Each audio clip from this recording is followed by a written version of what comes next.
Hey guys, and welcome to Skyrim, The End is Nigh, a mod list I've put together for Skyrim's Anniversary Edition. If you take a peek in here and tell it to display non-ML mods, you'll see we are in fact running not only Anniversary Edition, but all of the Creation Club content. You will need this content in order to play this playlist. If you try to run it without it, the game will crash, it will not work, and just don't do it.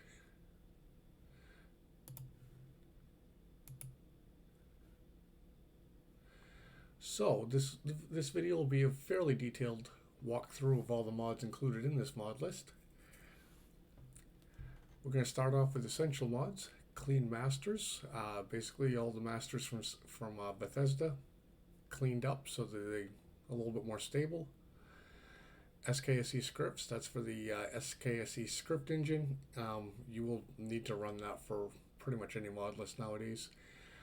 The unofficial Skyrim 2nd Edition patch, that fixes some of the broken aspects of the game, such as the fortify restoration loop. So we won't be able to blatantly cheat and make items that do 1,000,000 damage. Don't worry, we will be able to craft items that will have increased damage, but not to insane levels. It also takes care of quite a few bug fixes within the game.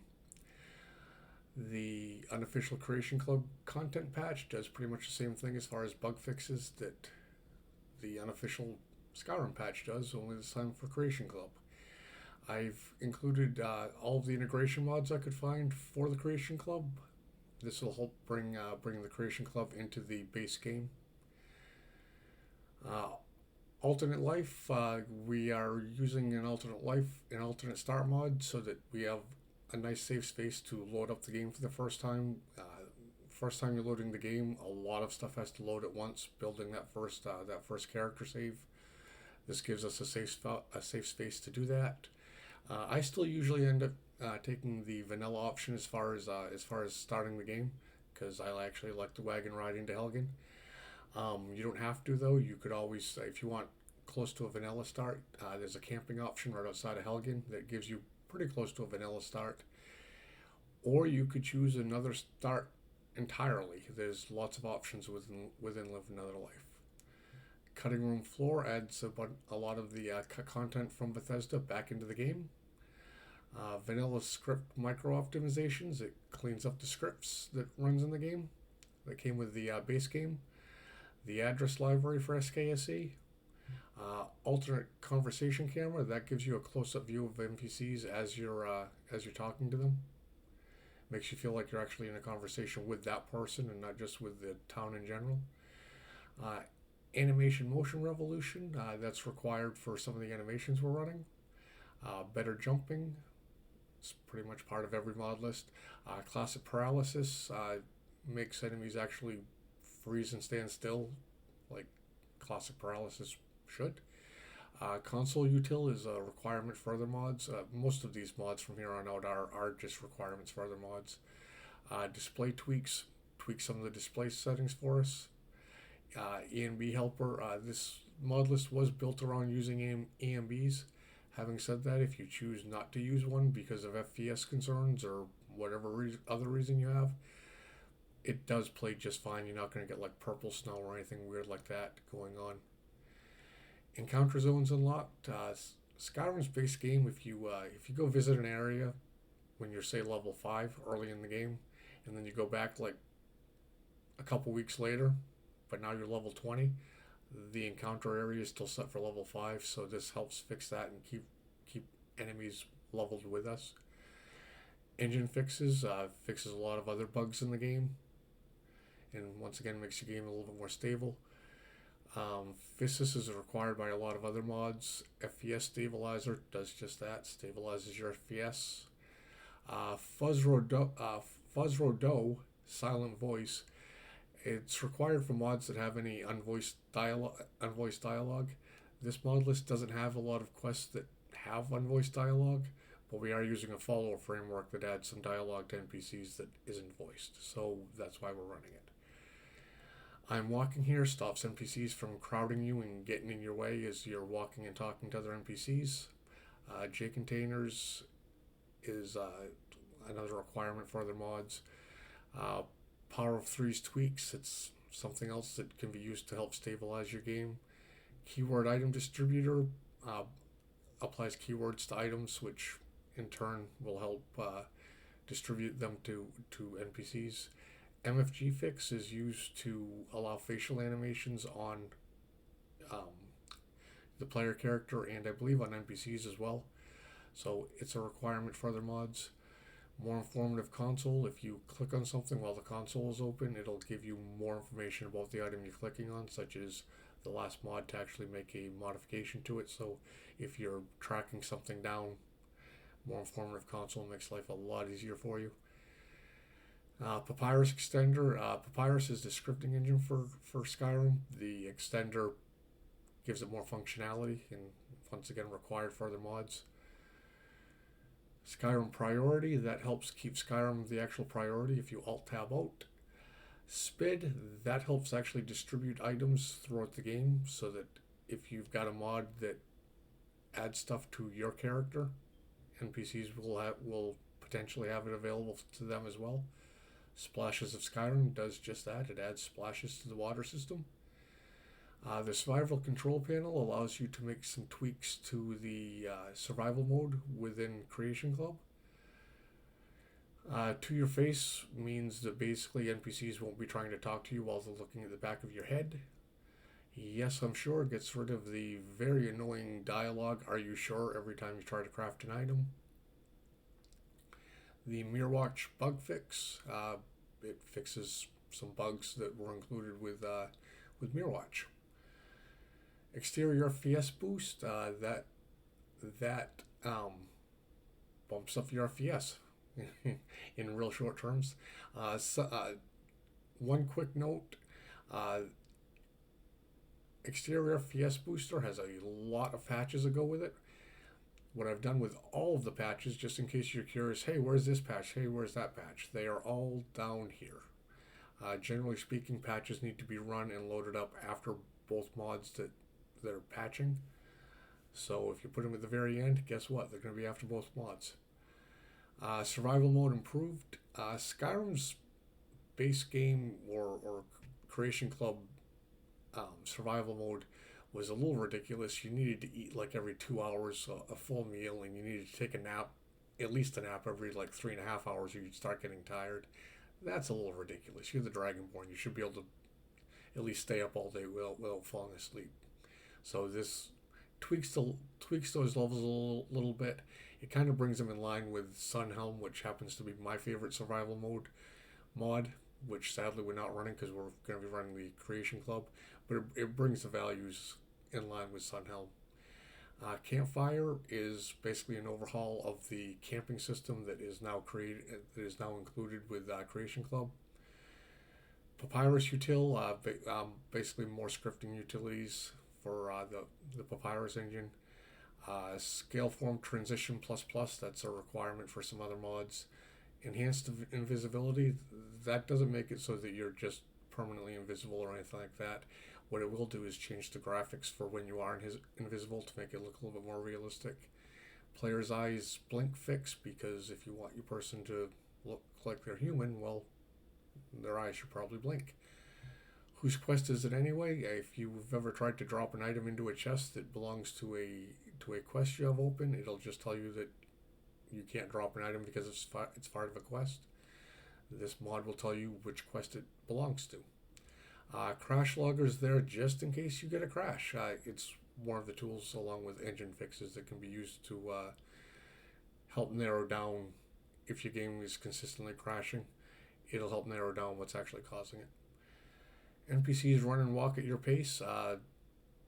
Theoretically, this mod will help NPCs actually keep up with you and walk at your own pace if they're following you along or if you're supposed to be following them for a quest. It works better than nothing at all. From my experience, they still don't quite keep up with you. No more standing too close. This is another mod to help NPCs back off from you a little bit so you don't get trapped in hallways and stuff. Face Discoloration Fix. If you're running multiple NPC overhauls and you've ever experienced mods that have black face or brown face or anything like that, this will fix that. Usually that's because of missing color tints and stuff like that. This will kind of fix it up for you on the fly, so it's kind of a must-have. Dindalod DLL, we are running Dindalod 3.0 on this mod list. Interface, we're running Sky UI because this is not a console, this is a computer, so we're giving the game an actual computer interface. Some fixes for it, wider menus for it. We're going to be using an extended favorites menu, so instead of a favorites menu that you can only put 8 things onto, you can still only hotkey 8 things, but you can have a lot larger actual favorites menu. Removing the quick save menu, MCM helper is there for other mods. Survival mode integration into Sky UI. More HUD and more HUD UI. This is very useful and it works into other mods as well. It gives you more information about the items you see in the game, such as alchemy ingredients. It'll tell you if the properties of the ingredients are known. It'll tell you what they are. It'll also tell you whether or not you've read a book or not. It's very useful. SSIRT, that's a texture overhaul for the perks menu. This does not actually overhaul the perk menu. It just gives it the stars themselves, the constellations, the lines connecting them. It retextures all of it and I think makes it look a lot nicer. JS lockpicking UI, that's just an overhaul for the lockpicking UI. It does not make lockpicking any easier or harder, just gives it a better looking interface. Sky HUD is the major overhaul we're using for in-game play, if you will. It's a lot more minimalistic than Skyrim's base game. Pastel markers for Sky HUD, that'll replace the rather boring white map markers on your compass with actual pastel markers. They're not overly bright and saturated and stuff. They're kind of subdued and I think look nice and fit into the game pretty well. The simple no spoiler quest alert for map markers. If you come across an area in your travels and you look at it in your map and that area actually belongs to a quest later on that you don't have, it'll put an asterisk before and after the name of the location, so that at least you know whether or not you should be going in there and visiting that area yet. Quest markers restored. There were some missing quest markers in the game. That puts them back. Race menu, that's used for character creation. Sovngarde is, I feel, just a better looking font for Skyrim. Viewable faction ranks. If you open up your MCM menu, you can actually see where you stand within each of the factions. So that can be useful just in case you're curious how far off you are from becoming a guild master of the Thieves Guild or Mages College or any other faction. Better dialogue and message box controls. If anybody's ever played Skyrim and they realize that you try and click on some dialogue and it just won't select that dialogue, it just keeps selecting the one over it or underneath it, these will fix that for both obviously dialogue and message boxes.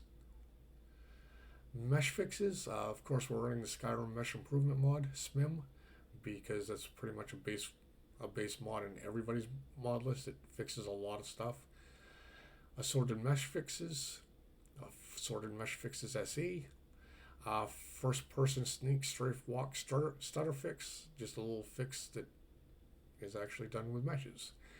Skyrim Landscape and Water Fixes, High Hrothgar fixed, Labyrinthian fixed, Skyrim Project Optimization, that covers a lot of pieces in the game and optimizes them, makes them better looking and run a little bit smoother as well. Skyrim Fixes collection, you get more bug fixes. Water and wells, so that you'll actually have water in your wells.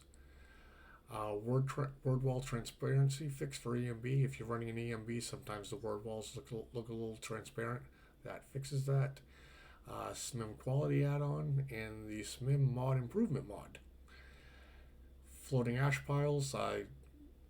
I've seen those in the game myself, where you kill something that turns into an ash pile and the ash pile is just sort of floating there. So be gone with that. Animated forge water, so that the water in the forges actually moves. And Maraketh, a reflective experience, just some mesh fixes for Maraketh. Other fixes: Point the Way. That adds road signs that weren't in the game. In some cases, fixes road signs that were in the game. Block Steal Papyrus. Unless you're actually in sneak mode, you're not going to be able to steal things. This will prevent you from walking around a store, accidentally clicking on something and picking up an apple and having everybody in the town trying to kill you for that apple. Disarming traps is dangerous. If you fail to disarm a trap, the trap will actually go off. Unnecessarily fixed dragon stalking fix. A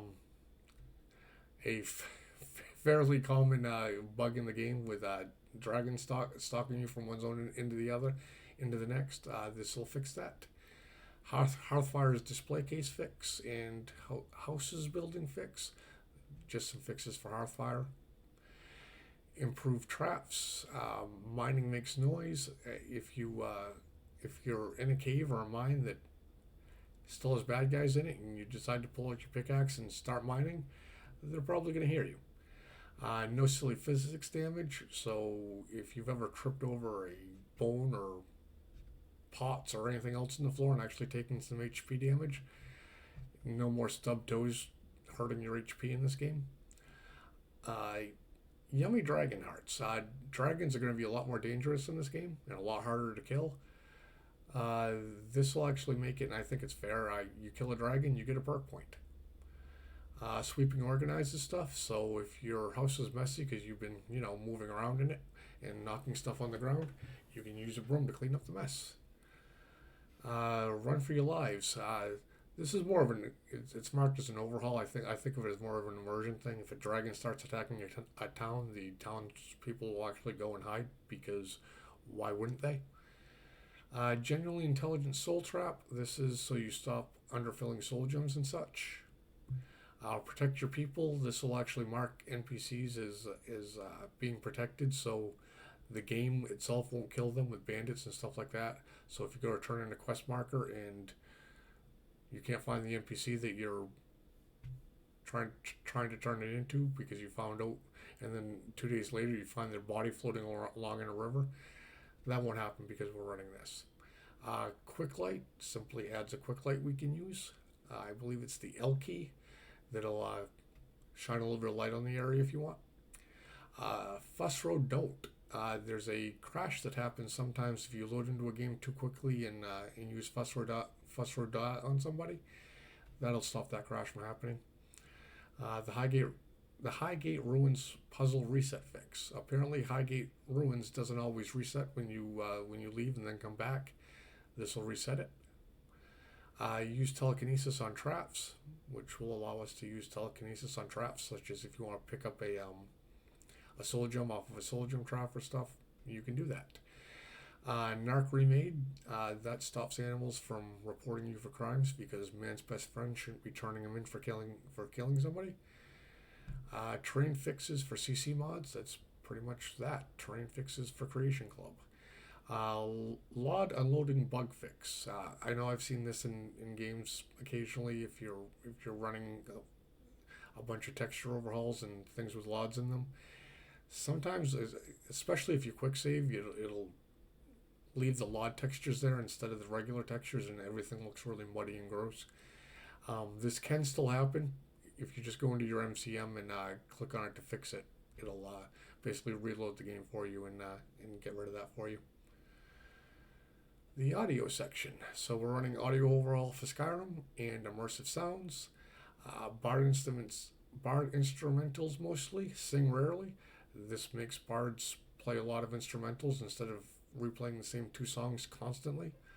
BA bard songs, that actually adds more songs to the bard's repertoires. Improved horse step sounds, sound hammering sounds, so that if somebody's banging on a wooden mast of a ship with a wooden mallet, it doesn't sound like metal anymore. Thundering shouts, that just adds some body and some fullness to the sounds of your shouts. And Around the Fire, Skyrim fan-made music. I've never actually run this one, but I can't wait to hear it. Project Clarity and Creation Club Plus Anniversary. These are all just cleaned up textures. These are still base game textures. They're just cleaned up. A while back, Bethesda actually put out a patch that had some bad textures in it and caused game crashes. This could actually be called a bug fix because of that. It goes through and it cleans up all the textures and just generally makes the game run better and a little bit faster. On to world building.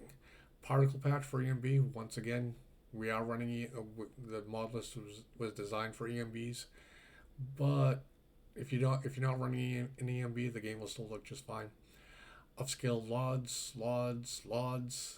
high poly project, rallies, all the things. One quick note: I didn't go after every single texture in the game for either objects or animals.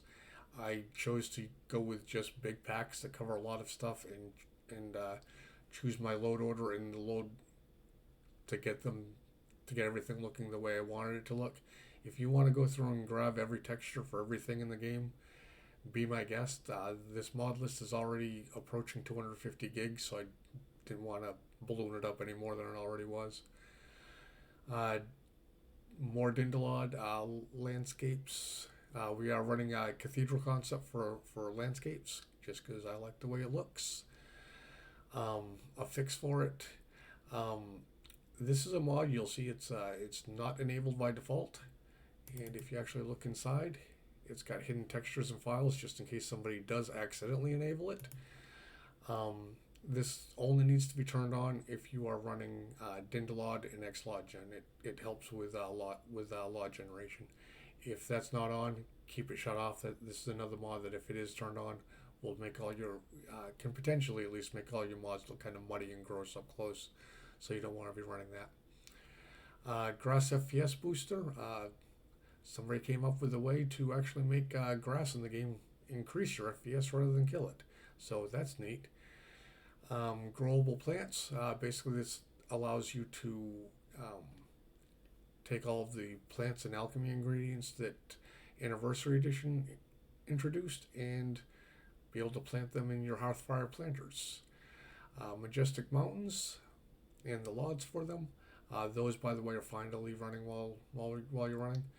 Obsidian Mountain Fogs, Cathedral Snow, and then Simplicity of Snow. That's the actual snow texture. Simplicity of Snow does a great job of removing snow where it shouldn't be, and it does a lot cleaner job than some other mods as far as errors and such. Realistic Water, classic water mod. There are other water mods out there that are good, but I've chosen to go with the classic. Enhanced Vanilla Trees. This basically enhances all of the trees within the game. Harvest Overhaul redone. If anybody's ever walked up to like a huge clump of red mountain flowers, decided to harvest them, and you got one flower out of it, well, this will fix that for you, because I don't know if anybody's actually that bad at picking ingredients. This will fix that up for you a little bit, though. Cathedral Plants. These are all just retextures, by the way. Cathedral Plants, I think they do a great job with their plants, so I decided to put them in there. Along with Mary's Flora, she does a great job as well. 3D Mountain Flowers for Hearthfire, so you can actually once again plant them in your Hearthfire modders. Optimized Snowberries 3D. I really don't like the two-dimensional look of a lot of Skyrim's base game. It looks beautiful from off in the distance, but you walk up close and you see these objects, and the tree branches and the flowers and stuff are all two-dimensional. It's just weird. Flowers aren't made out of paper. So a lot of these mods just fix up that stuff and makes the world look more three-dimensional. Fix bridge meshes for cathedral landscapes. Better dirt cliffs and alphas. Landscape fixes for grass mods, so you don't have grass growing where it shouldn't be based off of your mod list. And no grass in caves, because caves don't get sunlight. Why would they get grass? Lighting and effects. We are running Cathedral Weathers and Seasons, along with the MCM for it, and diverse seasons for it. We are running Seasons of Skyrim. This will actually help winter look like winter and spring look like spring. Shrubs of Snow, so all the bushes and shrubbery and whatnot, if it's spring or summer, it probably won't have snow on it, so that removes that. If it is winter during a part of the game that would normally not have a lot of snow, there will be snow around, and the bushes and stuff will have snow on them. Turn of the seasons, that helps out Seasons of Skyrim quite a bit. The SMIM patch for it, remove unwanted grass, 4 seasons. Skyrim is windy, that helps your tree branches move and your grass move independently based off of the wind. Skyrim storm lightning. Basically, this makes your thunderstorms look like thunderstorms, and it's not cranked up super high. It just makes it look more realistic. Lighting overhaul. We're once again going with the Cathedral concept and their version of a lighting overhaul. A lot of lighting overhauls I've seen just leave your game looking really dark, which always struck me as a little bit foolish when you spend all this time remodding your game and putting a graphical overhaul in place, and then you make it so dark you can't see it. Or at least that's how it's always come across on my monitor. So we're going with something that's a little bit less light, a little bit more lightweight, and doesn't require quite so much patching either. Voltage, that's an overhaul for all of the lightning-based effects in the game.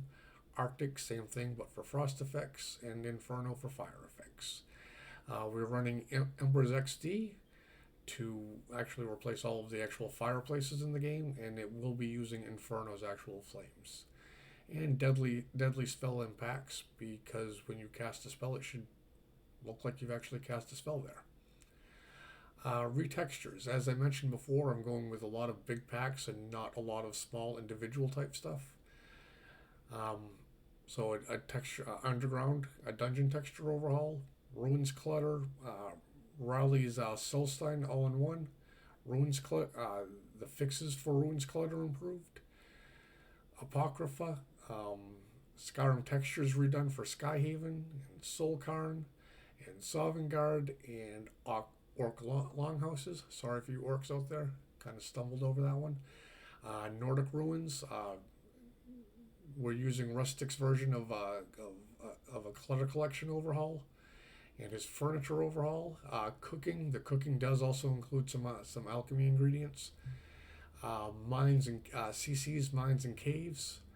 We're running an overhaul for the Azora Star dungeon.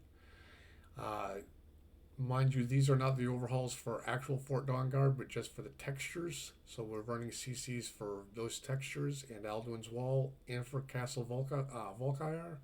Wow, I can't talk today. Glorious Doors of Skyrim, that overhauls all the doors in Skyrim and just makes beautiful looking doors.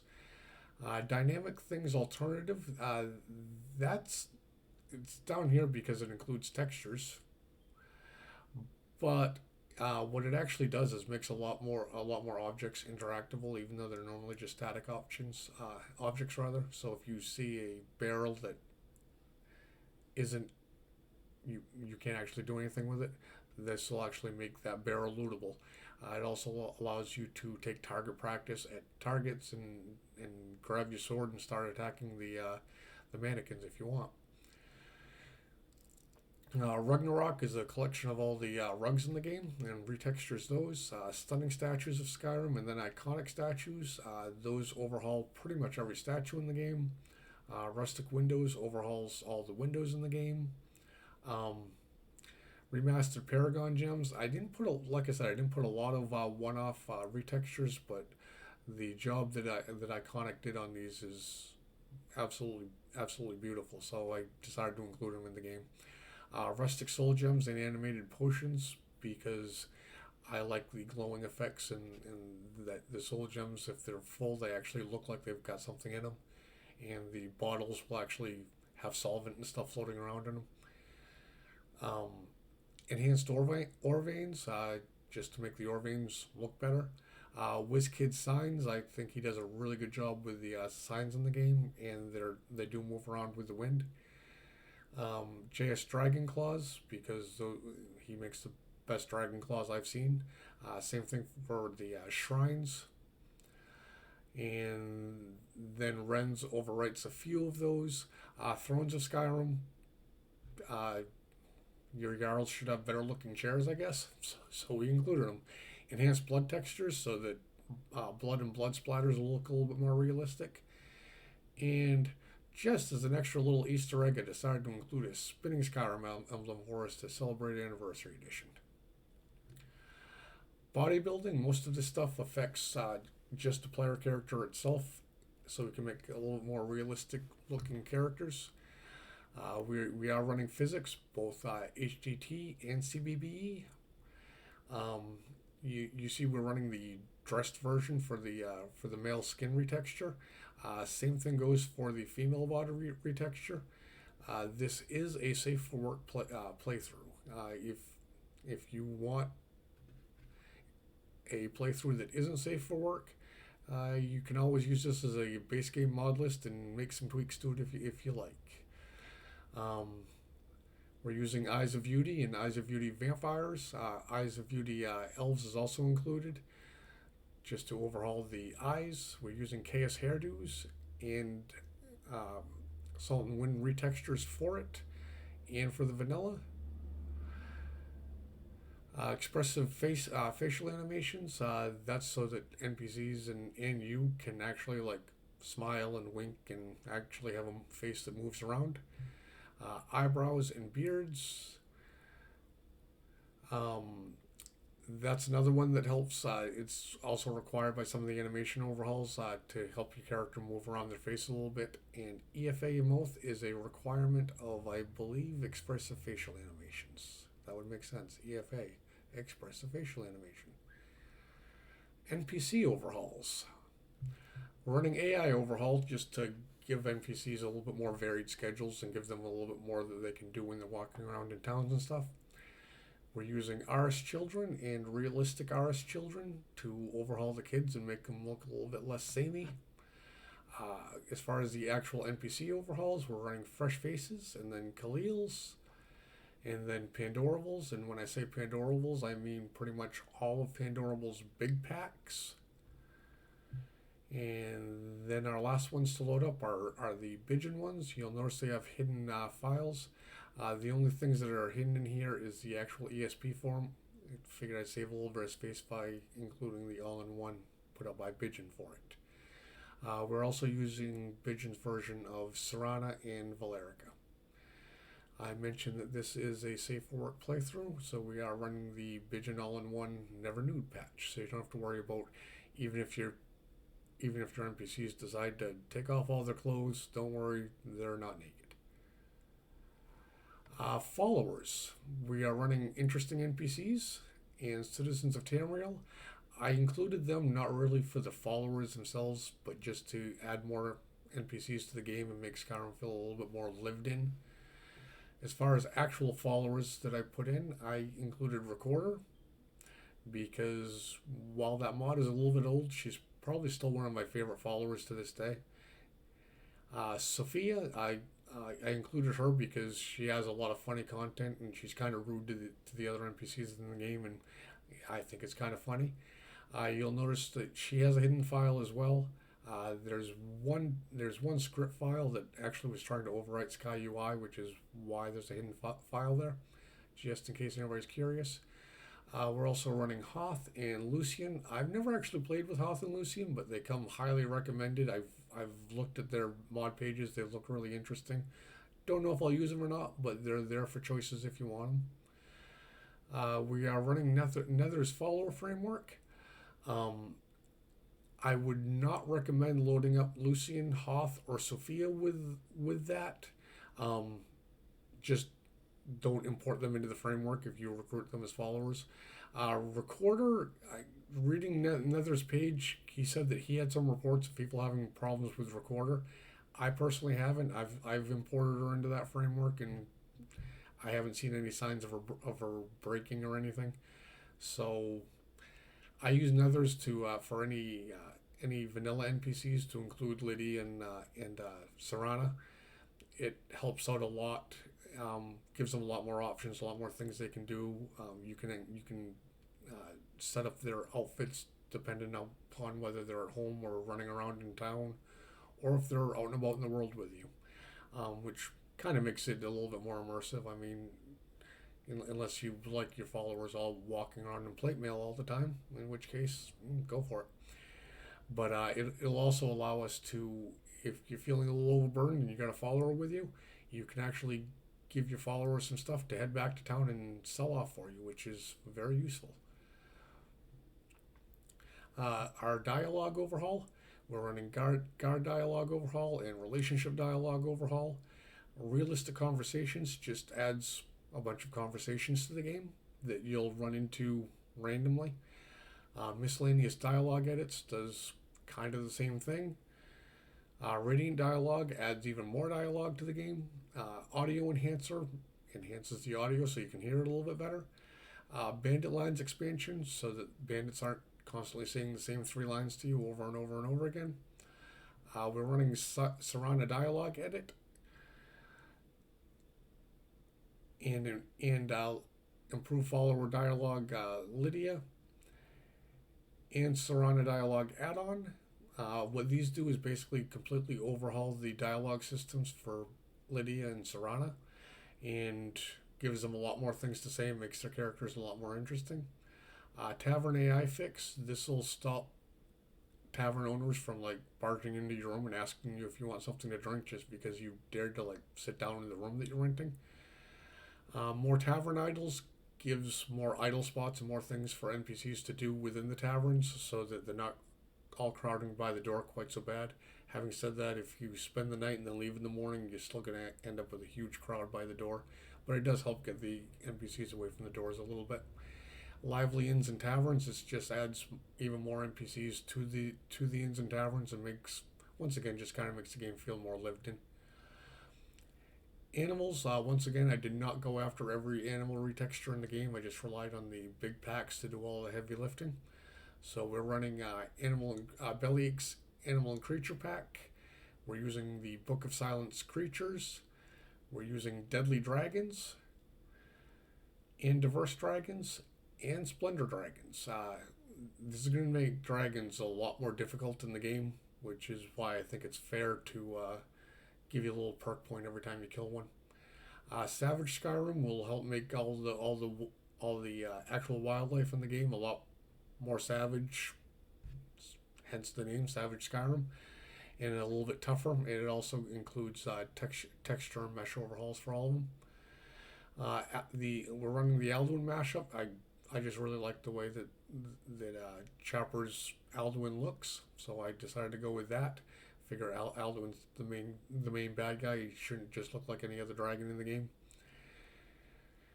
And we're running improved Shadowmare, just to make your horse look better, assuming you do the Dark Brotherhood. Tougher enemies. We're running Know Your Enemy, which gives enemies resistances and weaknesses. Skyrim Revamped, which overhauls all of the encounter zones and kind of makes things level up with you, along with adding more variation to the types of monsters, the Draugr, the Forsworn, everybody else. You'll get more variety. Missing encounter zones fixed. It fixes encounter zones that Bethesda apparently forgot to level. So once again, it helps keep the game leveled up with you. Skyrim Revamped Complete Enemy Overhaul. The unofficial and rebalanced and relevelled add-on for it. Forsworn Skin Changers and Gravesingers. I believe this adds Vampiric and Wolf to the Forsworn ranks. Obus, that's an overhaul for all the bandits in Skyrim, makes them a lot more difficult and adds more of them to enemy locations. Rogues and Raiders, its optional files, Vampire Clans and Bloodlines, Dragon Improvement Upgrades and Improvements, otherwise known as DUI, Daedric Entity Restoration Project, otherwise known as DERP. These are all built by the same mod author. They kind of go together, and once again, they overhaul all of the level lists for all of the bad guys in the game, and should keep the game challenging, I hope. Animations. We are running Nemesis. We're in Dynamic Animation Replacer. Animation variants, armor specific animations, EVG's conditional idols, draw 2, so you can actually dual wield properly. Get up, stand up, so you can get up faster if you do get knocked down, which, considering some of the mods we're running, is more likely to happen. No spinning death animations, because I don't know anybody that spins around like a tornado when they die. Sky Idols just adds more idols to the game.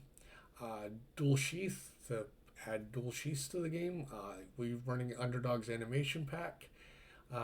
Go to bed, so that you can go to bed, and it actually includes some sleeping animations, and I believe that'll actually work on your NPCs such as followers as well. NPC Animation Remix, dialogue animation remix, so that people will actually talk with their hands, kind of like they do in real life. Conditional tavern cheering, take a seat, so new sitting animations, and of course all of this is wrapped up with the XP32 skeleton and a few fixes for it. Locations. So we're running Nordic Ruins of Skyrim and better Dwemer exteriors, just to fix up those areas a little bit and add a little bit of stuff to them. Quaint Raven Rock.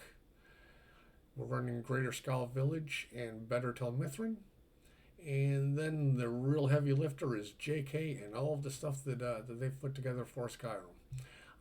We're also running Lanterns of Skyrim and Hearthfire Extended to make the Hearthfire homes a little bit bigger and have a little bit more going on in them. We're running Carriage and Ferry Travel Overhaul and the fix for it that adds Winterhold. This will help, especially if you're going to be playing a survival type walkthrough. Getting back and forth to Winterhold is kind of a pain. So this will add a carriage location to Winterhold, and you can also take the carriage to smaller towns if you want, rather than just the capitals, although it will cost you more. As I mentioned, we're running all of the JK's interiors, and while I think they do absolutely incredible work, which is why I added them all, it would be really great if they put out an all-in-one that included everything. Fingers crossed, maybe they will someday. And then we're running TNF Beds Plus for all of the base game vanilla houses to make them a little bit more worthwhile and worth buying. Quests. And here's where it starts getting interesting and where the Modlist actually got its name. The end is nigh. So, end times. What this mod does, in base game Skyrim, you can pretty much just not play the main quest if you want. The game nudges you in that direction, but you can ignore it if you want.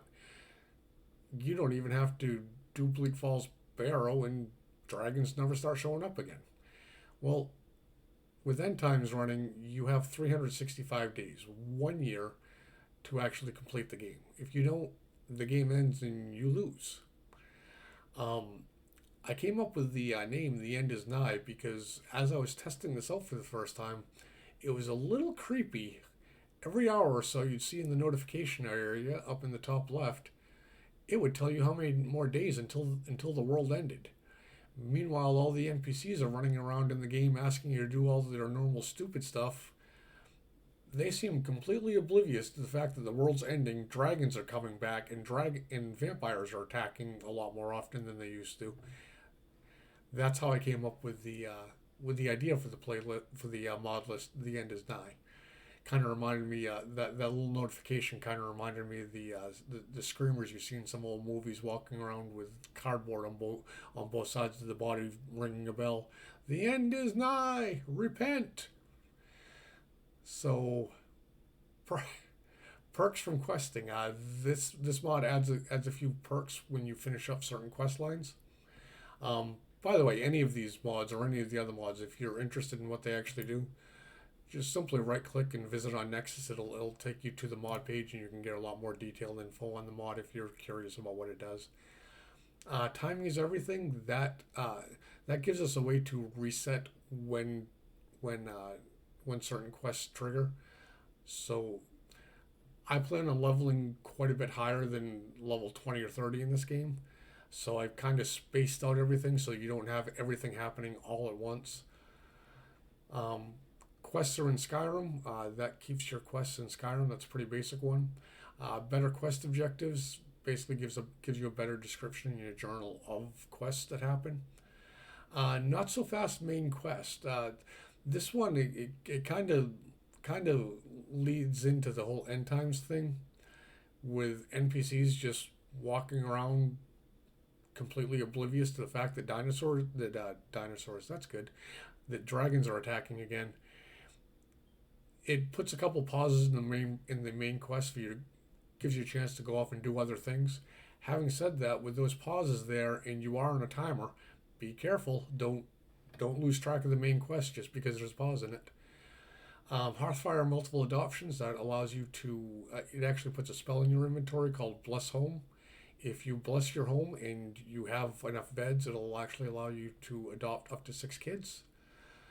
Hearthfire no material requirements.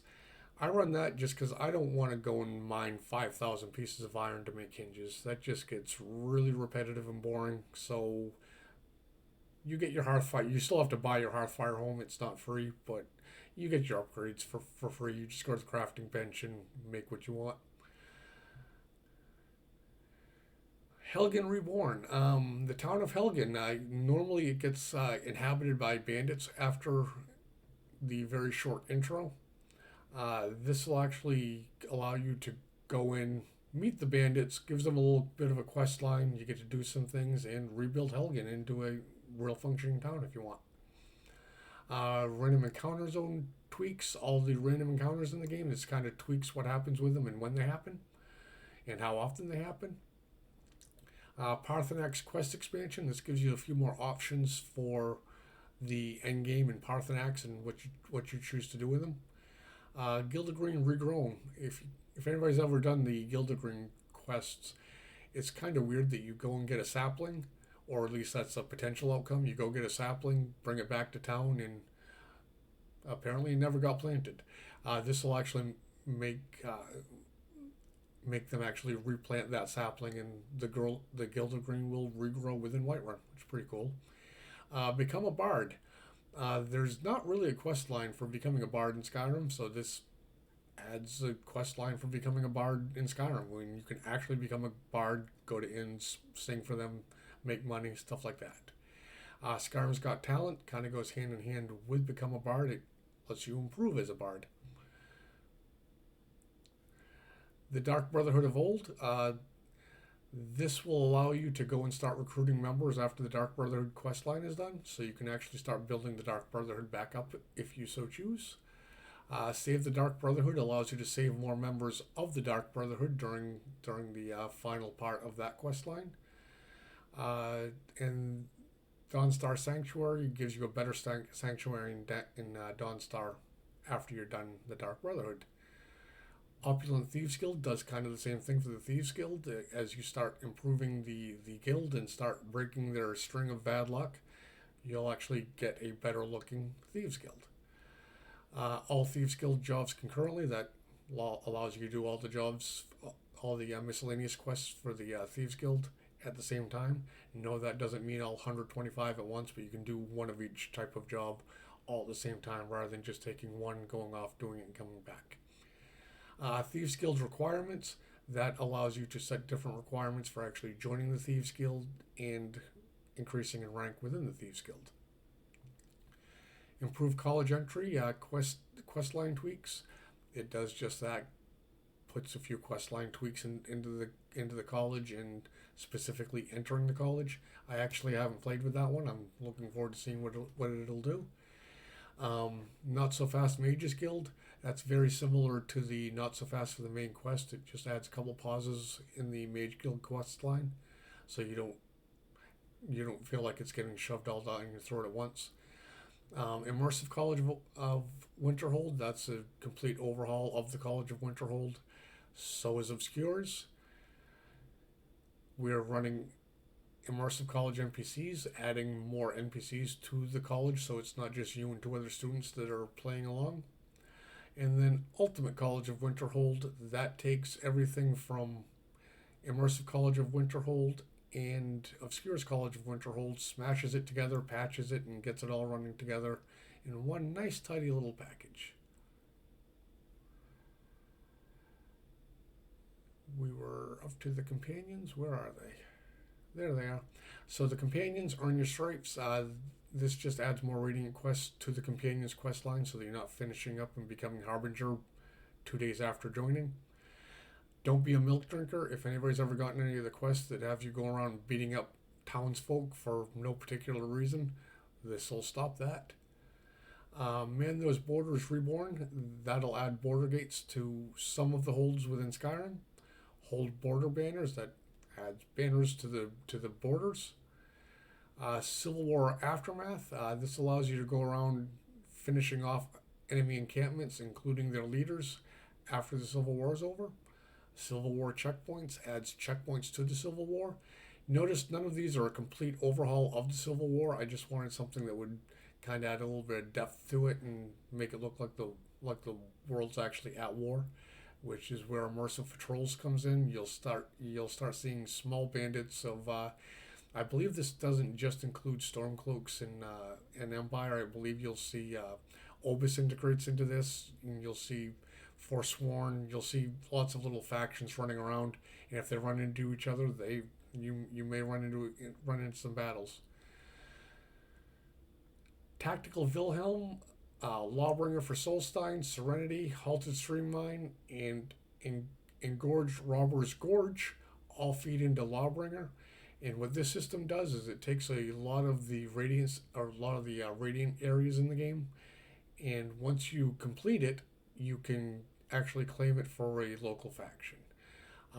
The stuff that's included in Lawbringer itself is fairly simple. The other ones actually overhaul those areas of the game, so Halted Streamline will look a little bit different than you used to seeing it. Tactical Wilhelm changes those towers to make them into a true tower system and a real fort that you can then claim for either the Empire or the Stormcloaks or for Whiterun. And it stops you from getting the that same Radiant quest over and over and over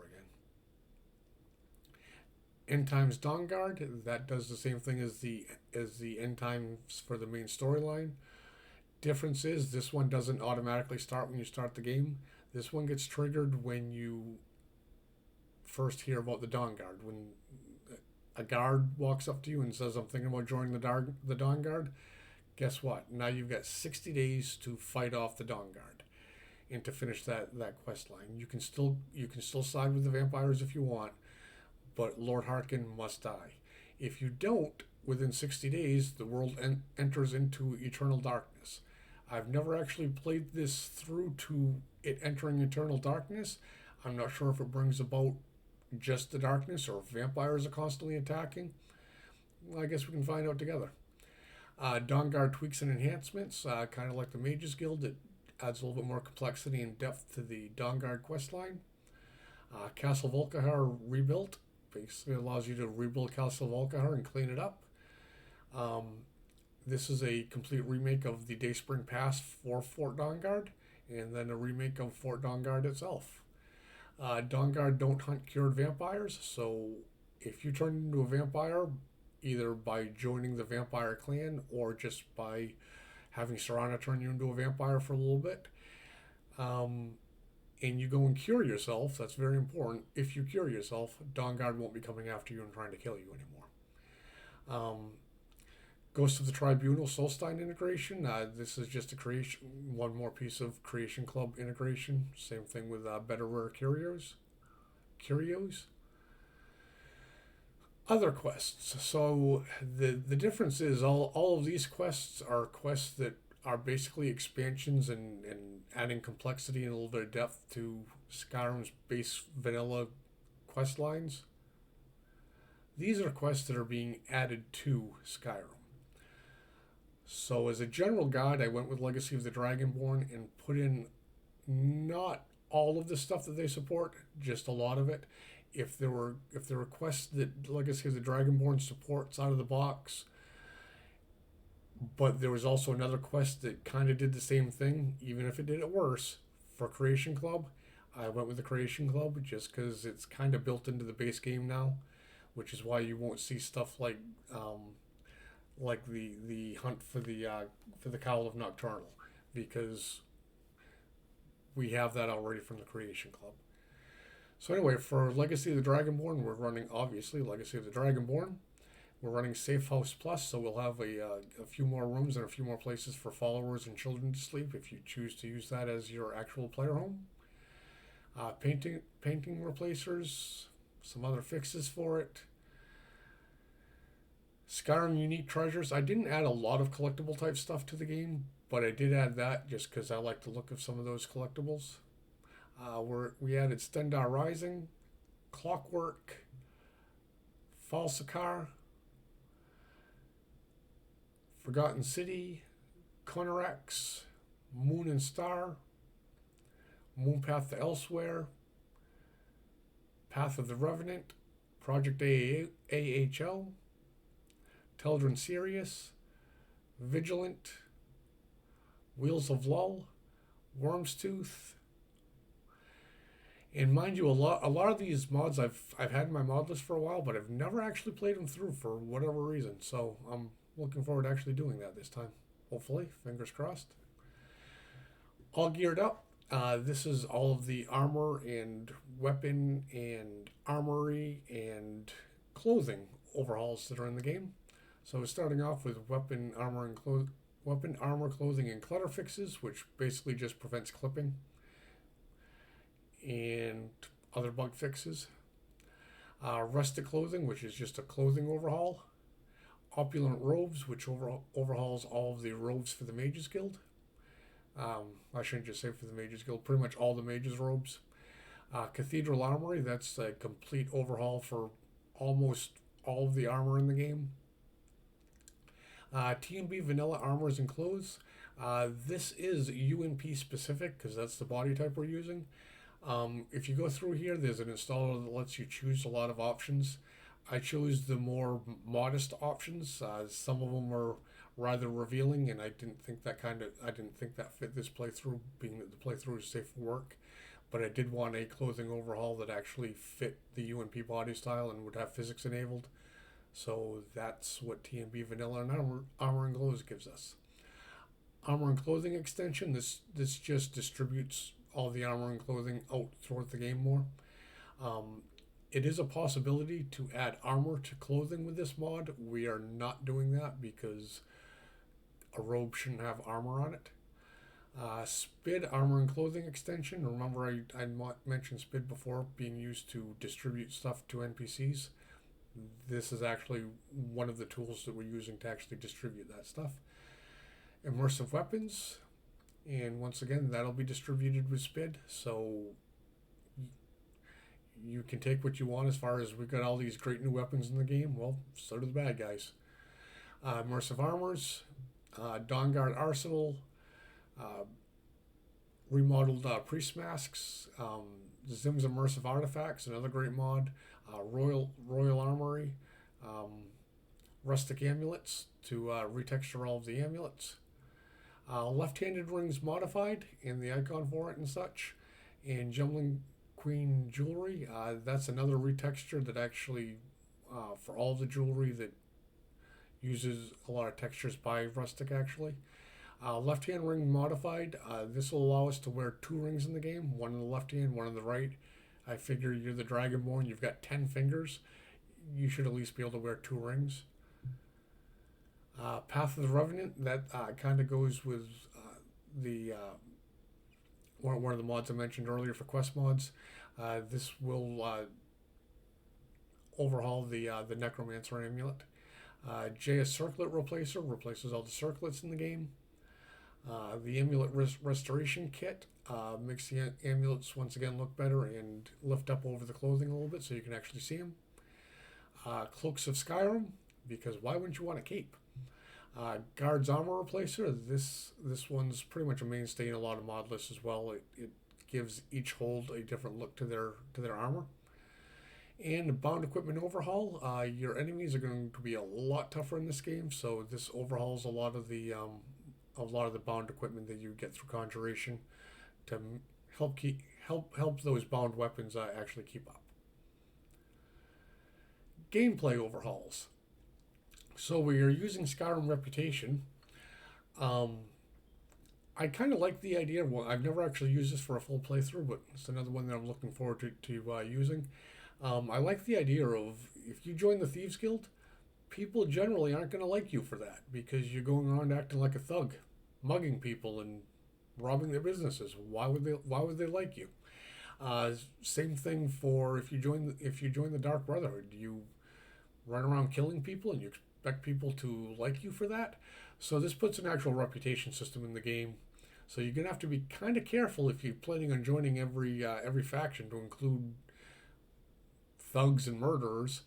Even if you're hidden and nobody sees you do it, they're still gonna kind of notice that people die around you quite often, and that's gonna have some reputation impact. Same things if they notice that things seem to go missing around you quite often. So I'm looking forward to playing with that. Trade Skyrim reputation improved. That's just these are both just fixes and stuff for Skyrim reputation. Trade and barter. You can use this to completely break the economy more than the economy's already broken in Skyrim. I have not done that. What I have done is added to the amount of gold that the merchants have. If you think about it, the base game house for in Whiterun Breeze Home, that costs you 5,000 off the top, and another couple thousand just to furnish it. So that house, which isn't great, costs you 7,000 gold, and yet you're supposed to believe that somebody that owns a shop and a house in town only has 1,000 gold to furnish their shop with. I just don't buy it. So I'm using trade and barter to increase the merchant's amount of gold. I'm not using it to get you better prices or anything like that. And in the end, this will also help merchants not get punched in the face to get reset in quick save quite so often. If anybody knows about that little bug in the game for reloading a merchant's inventory. We're running Morningstar and Evenstar. This is to overhaul the races and the standing stones. This gets rid of a lot of the powers that you'd find in the game, and makes for a lot more passive abilities based on your races and standing stones. I've looked over it. It's just a light touch on the stuff. What I would call a minimalistic overhaul, a vanilla plus type deal. Most of these gameplay overhauls, I didn't want anything drastic because for the most part I thought Bethesda built a good game. I just thought a lot of the systems could have gone a little bit further and added a little bit of depth. So that's most of what these mods are doing. We're running Odin for a Skyrim for a magic overhaul, and once again Odin for spellcasters, so that NPCs will also get to take advantage of the Odin spells. We're running iHarvest. iHarvest can be used to absolutely cheese the game and kind of ruin your leveling experience by leveling up alteration way too quick. We will not be doing that. I'll show you how to set that up in the MCM menu. We're running Valkyrie for a perk overhaul. Once again, it's kind of minimalistic, just a vanilla plus. You're not going to be able to like power up your smithing skill, and the next thing you know, you're setting up cannons to fight all the NPCs for you. That's not Skyrim. Valkyrie, however, is a lot more realistic, a lot more in line with the base game, just better, more leveled, more thought out, I think.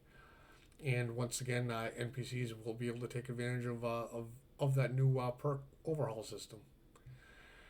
Faiths of Skyrim. Faith has been in gods and worship and such has been a big part of all of the Elder Scrolls games, but Bethesda has never really taken advantage of putting a faith system in the game.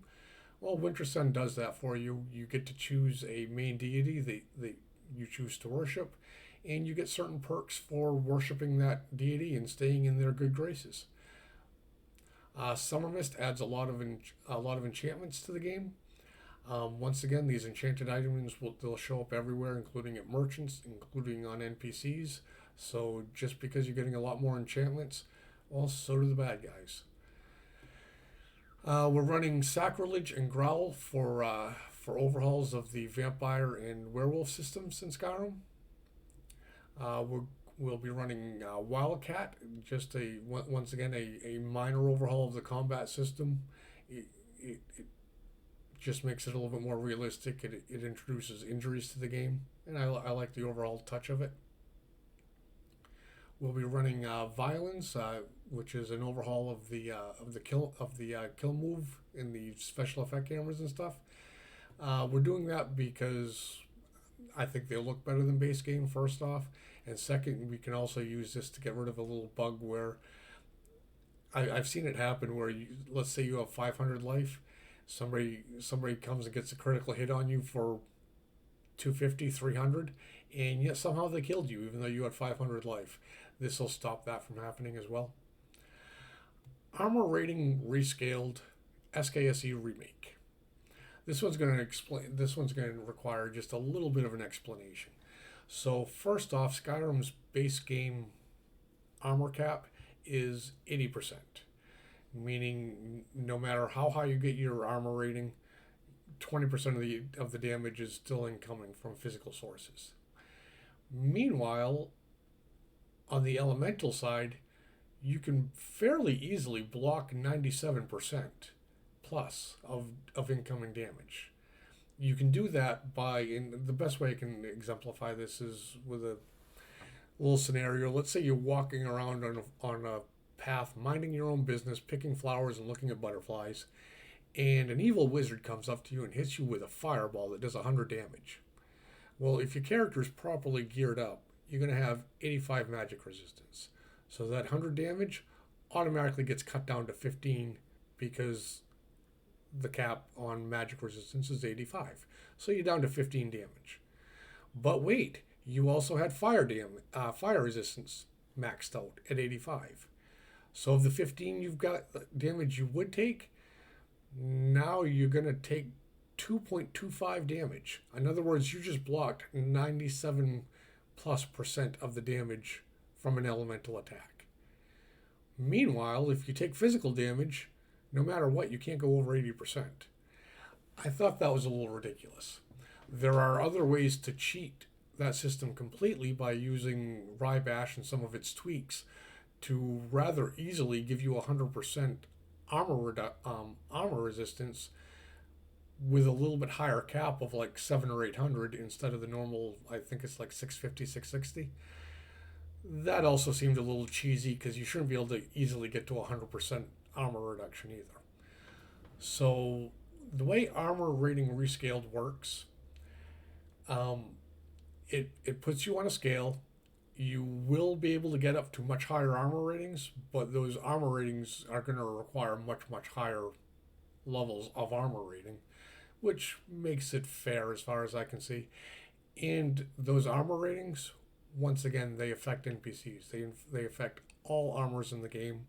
So NPCs are going to be getting to take advantage of the higher armor rating ceiling as well. Keeping that in mind, when you're building or looking for weapons, however you choose to play this, you might want to grab something that can ignore armor, such as crossbows. A couple things that you may notice are missing from the gameplay overhaul section. I'm not including anything that overhauls the alchemy system in Skyrim. Every mod that I've seen, at least, that overhauls the alchemy system nerfs right into the ground not only alchemy, but specifically alchemy used for crafting stuff. Specifically fortify smithing and fortify enchanting potions. I get that they're a little bit overpowered. I also, this Modlist is built around Anniversary Edition. Bethesda decided not only to keep that stuff in the game, but to double down on it by including more ingredients that give those effects, and by buffing up their powers, which tells me that Bethesda absolutely means for you to use those alchemy ingredients for alchemy, obviously, and for crafting through alchemy. Therefore, I've not put anything in the game that's going to nerf the alchemy system in Skyrim. I'm also not running experience. That seems, or skill uncapper, which are things that I've seen in a lot of mod lists lately. That's a personal preference on my part. Bethesda's games, at least all of their Elder Scrolls games, have always used the skill system progression of you use it to make it better. As you build up points in that, you get more character levels. I agree that I don't like that they got rid of the class system, but to overhaul the system completely and make it into an XP system that you get for discovering areas and whatnot, like you do other mods, other games rather. That's just not the way Elder Scrolls has ever done it, so I've chosen not to include it. That's not any kind of a personal attack on anybody that makes that mod or decides to run it. It's just not something I chose to include in this list. The skill uncapper, I chose not to include that for a lot of the same reason. Bethesda includes a way to reset your skills and make them legendary and re-level it again if you really want to do that, to boost your levels up to incredibly high levels if you want. Problem I've seen with the skill uncapper is the game is built around getting yourself up to 100 max in any one skill. When you start playing with that, you start making things exponentially stronger, especially if you're using crafting. If you combine alchemy up to skill level 200, combine that with enchanting that you can now take to 200, and smithing that you can now take to 200, you start just getting incredibly cheesy gameplay that makes you pretty much invincible, and I wasn't looking for that in this game. So we are also not running a skill uncapper, which is something that, those are a few mods that I've seen in a lot of the overhaul sections for a lot of mod lists that I chose not to include in this. Once again, though, you can use this mod list as a base mod list and tweak it to your heart's content, because after you download it, it's your mod list. Do with it what you want. Patches. I mentioned before that we are running a lot of patches in this game. I'm not going through every patch in here because that would take an already long video and make it stupid long. I will scroll through slowly so you can screen pause and look at them all and make sure they're all there to your liking if you want. Finishing line, these are more patches, but they're patches that were made specifically for this mod list. If you're just running this mod list out of the box, you are good to go. You don't have to worry about anything. If you're changing stuff, it will get a little bit trickier. You'll have to go through all this finishing line stuff and redo it. I'm not going to go through how to rebuild all of this stuff in this video because I'm not looking to put out a 3-hour video. What I will do is guide you to look at the wiki page I put up for this mod list. It goes into more specifics about how to create each one of these patches and the tools you'll need. You'll notice in my version of Mod Organizer, I have all the tools loaded up. The one I'm putting out on Wabbajack does not. I did this quite intentionally. A lot of the tools that are created, they get updated fairly regularly. Therefore, I didn't want to include a tool that was probably going to be out of date by the time you download the list. I did put links in the wiki guide that'll take you right to the tool so you can get the most up-to-date version. Having said all that, I think we're ready to actually launch the game. So now I'm going to launch the game. Boop, just like that. Make sure you point it at the end is nigh. Hit the run button. The game does take a little bit longer to load than you might be used to because there's a lot more to load. If you're running an EMB, the first time you load it with an EMB, it's going to take a lot longer to load. Just be patient. It's basically building a bunch of files that will help the EMB run faster next time.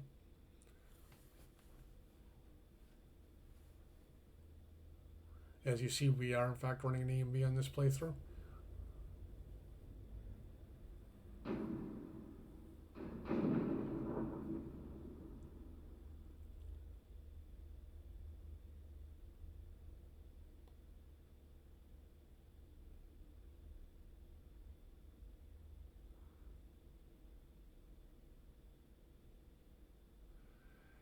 And a spinning icon means everything's loading up and looking good.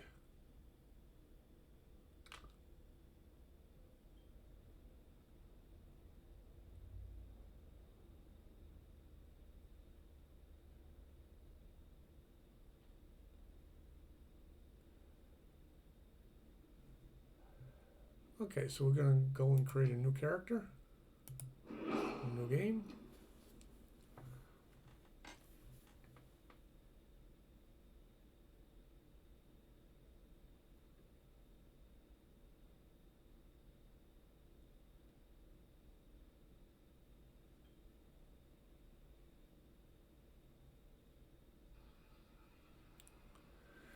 here we are.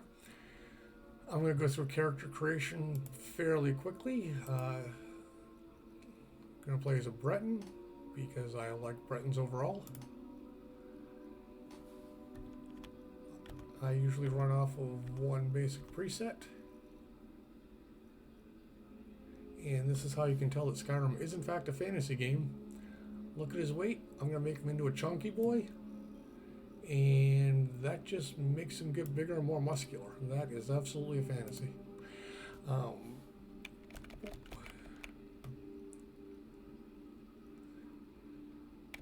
Change the color of his war paint real quick.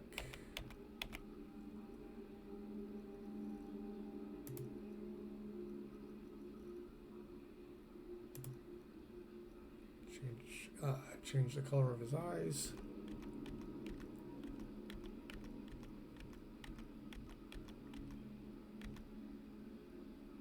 Yeah, we'll go with those. Brow, mouth, hair. The only thing I'm doing with his hair is changing the color. Make him officially a ginger, that way he can be soulless. Looks good, looks good. Done and done.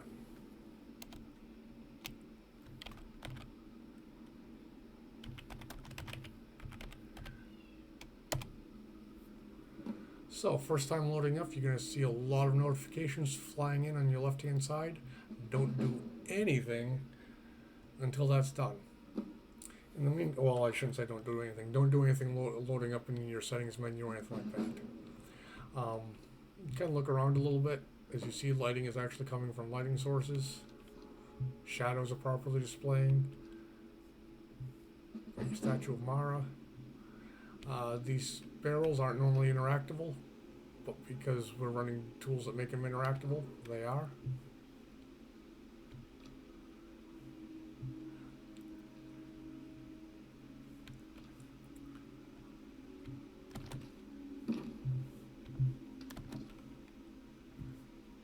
I'm floating.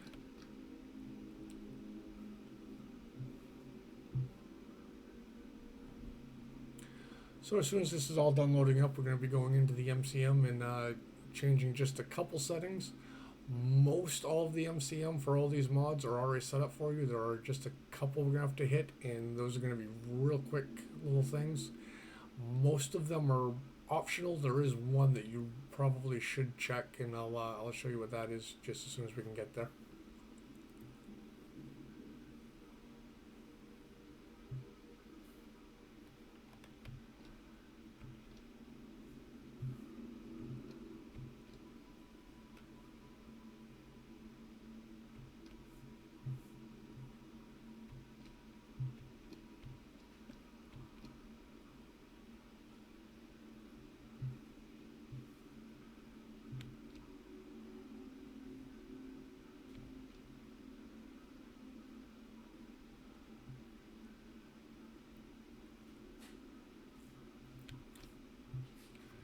Okay, so now that's all loaded up.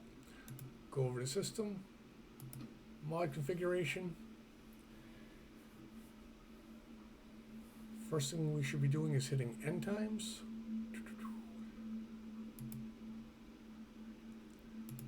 We're just going to lock the slider in place so that we don't get tempted to give ourselves a little bit more time later on.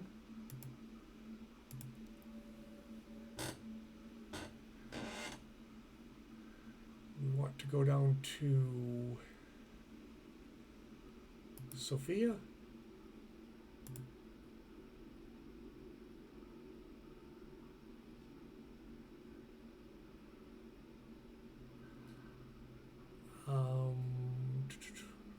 Thought there was something in here we wanted to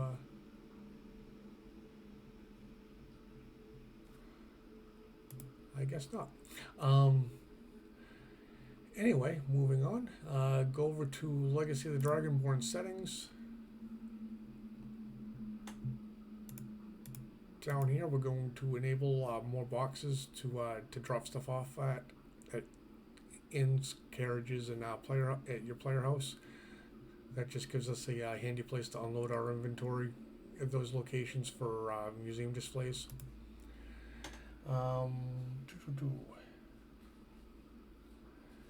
You'll want to go to iHarvest.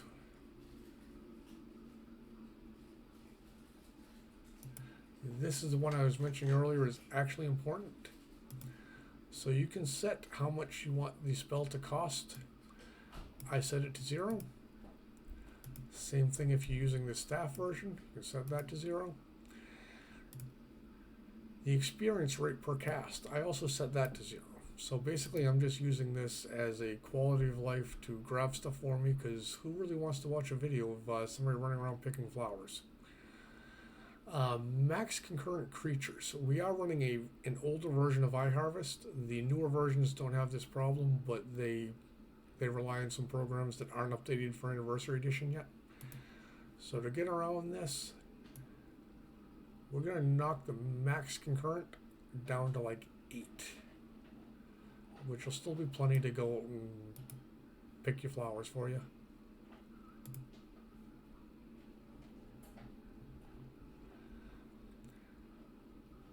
We go down to Vigilant,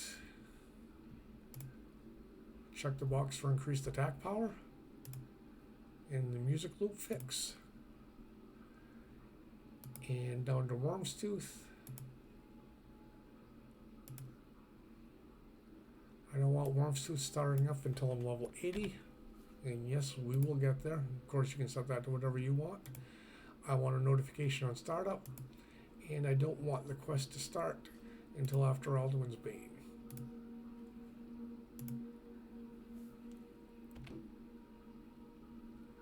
And that's it. So from here, drop down a save. And you're ready to play the game. Anybody that wants to watch me play this game and get myself thoroughly thrashed playing it, feel free to drop me a sub and check back in to look for actual playthrough videos coming shortly. Goodbye. Peace out.